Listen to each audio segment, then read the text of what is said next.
आप सभी? I hope आप सब बिल्कुल ठीक हैं और अपनी जोरों शोरों से एग्जाम्स की तैयारी कर रहे हैं।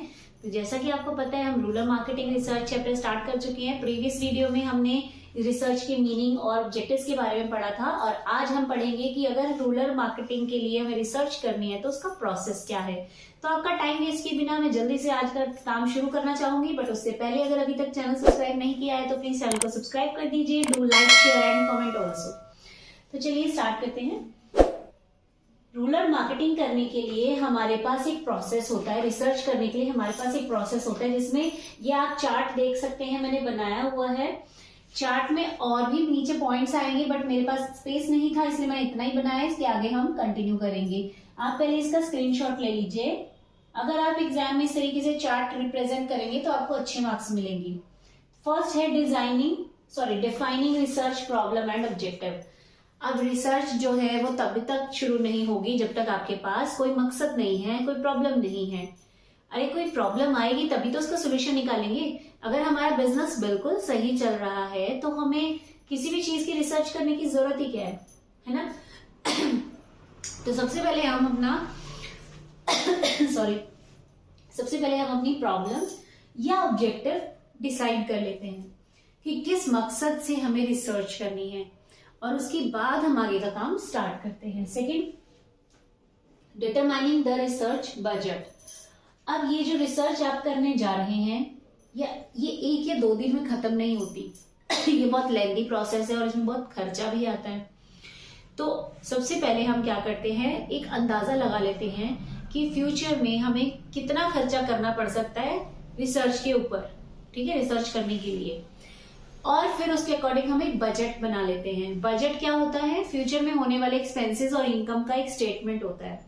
तो हम पहले से ही अंदाजा लगाते हैं कि अगर मुझे ये रिसर्च करनी है तो इस प्रोसेस में इतना इतना खर्चा आएगा और इसके लिए मेरे को बजट बनाना है, अपने पास पैसा होना चाहिए, ठीक है। जब पैसा आपके पास होता है, बजट आप बना चुके होते हैं, फिर आप थर्ड क्या करते हैं, designing the marketing research design. यानी कि मार्केटिंग रिसर्च किस तरीके से करनी है उसका एक डिजाइन बना लेते हैं, एक प्रॉपर ढांचा तैयार कर लिया जाता है। रिसर्च करने के बहुत सारे मेथड्स हैं, लेकिन फेमस है 3 method: exploring method, quantitative method, qualitative method.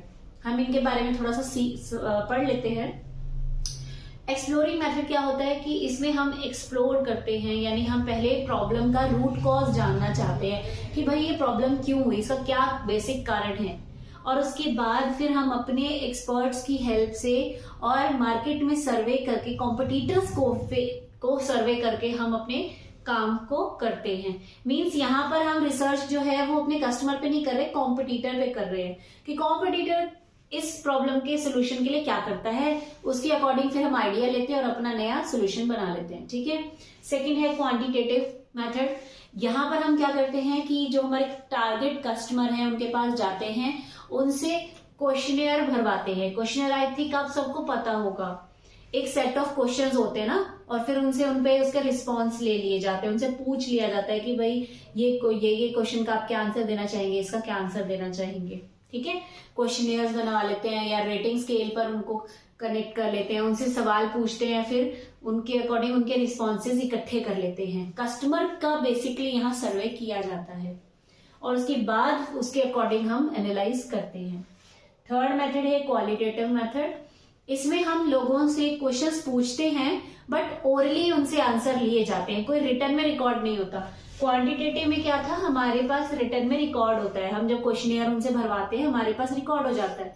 लेकिन नीचे वाले मेथड में हम क्या करते हैं, सिंपल क्वेश्चंस पूछते हैं, उनसे आंसर्स मांगते हैं, ठीक है। या ऐसे जनरली किसी भी पर्सन को पूछ सकते हैं कि भाई इस प्रोडक्ट के बारे में आप क्या सोचते हैं, कॉम्पिटिटर का प्रोडक्ट आपको क्यों पसंद है। इस तरीके के कुछ बेसिक क्वेश्चन उनसे पूछे जाते हैं और उसके अकॉर्डिंग फिर काम किया जाता है, ठीक है। तो हमें किस मेथड के जरिए मार्केटिंग रिसर्च करनी है, हम यहाँ पर पहले ये डिसाइड कर लेंगे। अब देखिए क्या किया हमने, पहले हमें समस्या मिली, समस्या के समाधान के लिए हमने काम करना है तो पहले हम बजट बना लेंगे कि भाई पैसा है कि नहीं। फिर हम ये सोचेंगे कि हमें किस तरीके से इंफॉर्मेशन कलेक्ट करनी है। और अब हम क्या करेंगे, सिलेक्शन ऑफ रिसर्च मेथड, यानी इनमें से एक मेथड हम चूज कर लेंगे कि हमें कौन कौन से मेथड के थ्रू काम करना है। तीनों मेथड्स आपको मैं ऑलरेडी बता चुकी हूँ। Selection of sample. अब यहाँ पर ये सिलेक्ट किया जाएगा कि किस सैंपल के ऊपर सर्वे करना है। ऐसा नहीं होता कि हम रूरल एरिया में रहने वाले हर एक पर्सन के पास घर घर जाके उससे सवाल पूछेंगे या उससे क्वेश्चनर भरवाएंगे, ऐसा नहीं होता है। हम क्या करते हैं, क्योंकि इसमें तो बहुत ज्यादा टाइम लग जाएगा ना, तो हम क्या करते हैं कि कुछ चुनिंदा लोगों को रैंडमली पिक कर लेते हैं और उनको सैंपल के तौर पे यूज करते हैं। ठीक है, मतलब कि एक एरिया में अगर 100 घर है, उसमें से रैंडमली कोई भी 10 घर चूज किए और उनके पास जाकर उनके ऊपर सर्वे कर लिया। ठीक है, तो अब कौन सा सैंपल हमें चूज करना है ये बहुत जरूरी है, क्योंकि सैंपल जितना अच्छा होगा आपको रिस्पॉन्स उतने अच्छे मिलेंगे। अब यहाँ अच्छे का मतलब ये नहीं है कि वो सूट बूट पहना होना चाहिए, कोट टाई लगा पहनी होनी चाहिए, ऐसा नहीं है। सैंपल अच्छा होने का मतलब है कि एक जो चीज आप सर्वे करना चाहते हो वो सारी क्वालिटीज उस सैंपल में होनी चाहिए। नहीं तो आप सर्वे कर रहे हो किसी और चीज के लिए और सैंपल आपने कोई और सिलेक्ट कर रखा है, तो ऐसे तो नहीं चलता। जैसे कि सर्वे करना है बच्चों के ऊपर और सैंपल में क्या रखा हुआ है, आपने बूढ़े इंसान को रखा हुआ है, किसी बुजुर्ग को रखा हुआ है, तो वो सैंपल थोड़ी ना है। ठीक है, तो हम क्या करेंगे, हम देखेंगे कि जो समस्या हमें सॉल्व करनी है उससे रिलेटेड जानकारी किन किन लोगों से मिल सकती है, कौन कौन हमारा प्रॉपर सैंपल बन सकता है। जब हम सैंपल सिलेक्ट कर लेते हैं फिर आगे क्या होगा, चलिए देखते हैं। 6th स्टेप है हमारा डिजाइनिंग रिसर्च इंस्ट्रूमेंट। ये हमारे आगे पॉइंट्स हैं, आप इसका एक स्क्रीनशॉट ले सकते हैं। डिजाइन रिसर्च इंस्ट्रूमेंट का मतलब, अब जब आप सैंपल डिसाइड कर चुके हो तो इन सैंपल से आपको क्वेश्चंस पूछने हैं, रिस्पॉन्स लेना है, आंसर्स कलेक्ट करने हैं, तो इसके लिए आपके पास एक क्वेश्चनियर होना चाहिए, एक इंस्ट्रूमेंट होना चाहिए। तो यहाँ पर हम ये डिसाइड करते हैं, बनाते हैं कि हमारा क्वेश्चनियर कैसा होगा, उसमें किस तरह के क्वेश्चंस होने चाहिए ताकि हमें ज्यादा से ज्यादा आंसर्स मिल सके। बेसिकली हमारे पास क्वेश्चनियर 2 तरह के होते हैं, subjective and objective. Objective questionnaire होता है जिसमें हम क्या करते हैं, क्वेश्चन पूछते हैं और फिर उसके आगे ना उनको सिंपल ऑप्शंस दे देते हैं और उसको उस ऑप्शन में से किसी एक को चूज करना होता है। जैसे आप एग्जाम में एमसीक्यूज करते हैं, बिल्कुल वैसे ही। जैसे कि आप देख सकते हैं एग्जाम्पल, क्वेश्चन पूछा जाएगा कस्टमर से, यू लाइक द प्रोडक्ट, तो ऑप्शन है येस और नो, आपको टिक करना है। ठीक है, ये नहीं पूछेगी आपसे कि आपको क्यों नहीं पसंद है, सिंपल पूछ रहे हैं कि पसंद है कि नहीं पसंद। ठीक है, और जो सब्जेक्टिव वाला है उसमें क्या होता है कि हम डिटेल्ड इंफॉर्मेशन लेना चाहते हैं, सिर्फ येस नो से काम नहीं चलेगा, हम जानना चाहते हैं कि कस्टमर क्या सोचता है, क्या चाहता है। तो उसमें हम क्या करते हैं, क्वेश्चन पूछते हैं और उसको उसके आगे आंसर लिखना होता है। जैसे कि do you like the product, why. अब कंज्यूमर एक्सप्लेन करेगा कि मुझे ये प्रोडक्ट क्यों पसंद है, इससे हमें ज्यादा अच्छा आंसर मिलता है, ज्यादा इलेबोरेट रिस्पॉन्स मिलता है। इसके बाद जब हमारे पास आंसर, हमने इंस्ट्रूमेंट बना लिया, फिर हम डेटा कलेक्ट करेंगे। यानी कि अब हम सैंपल के पास गए और उनको क्वेश्चनर दे दिया और उनको बोला कि इसको फिल कीजिए, अपने रिस्पॉन्सेज दीजिए, और वो डेटा हमने कलेक्ट करके अपने पास रख लिया। फिर डेटा एनालाइज किया जाएगा, यानी कि ये चेक किया जाएगा कि भाई लोगों ने क्या आंसर दिया है, ज्यादातर लोगों को क्या पसंद आया प्रोडक्ट में या क्या ना पसंद आया है। ठीक है, उनका फेवरेबल क्या है, अनफेवरेबल क्या है, वो सारी चीजें हम एनालाइज करते हैं कि भाई प्रॉब्लम कहाँ थी, ये जानने की कोशिश करते हैं। इसके बाद इंटरप्रिटेशन ऑफ फाइंडिंग। अब जब आपने डेटा एनालाइज किया तो आपको मिल गया कि भाई हमारा प्रोडक्ट जो है वो इसीलिए ज्यादा बिक नहीं रहा क्योंकि हमारा प्रोडक्ट जो है वो कॉम्पिटिटर जितना अच्छा क्वालिटी नहीं दे पा रहा है और प्राइस लेकिन उससे ज्यादा है।